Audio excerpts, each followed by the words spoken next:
How can you get aerial photos of Washington, D.C.? Well, you could fly your drone, or not.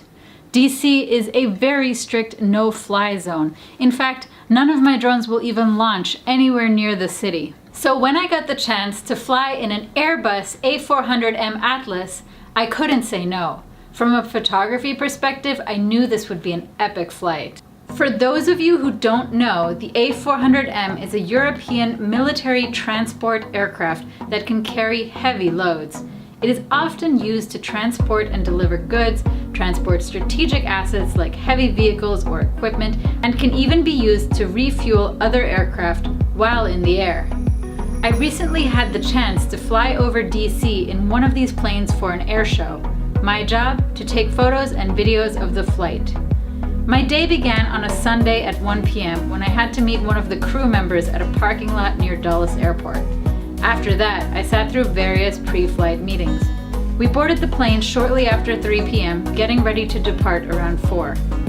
Everyone in the plane had to put on a set of aviation headsets where we could hear the air traffic control as well as each other. I distinctly remember that there were lots of bird alert warnings. The plane was huge, and I got to sit in the cockpit behind the two pilots. My view was fantastic. The flight was about an hour long, but the part where we flew over DC seemed like maybe a minute or two. It was over so quickly. Looking out of the window seemed surreal. There was the tiny Washington Monument in the distance. I saw the National Mall and Roosevelt Island and parts of Roslyn. The plane was so shaky though, and I couldn't get smooth footage. I didn't have a stabilizer with me. I also had to decide what was more important in those few seconds, photos or videos. I tried to get both, but there just wasn't a whole lot of time.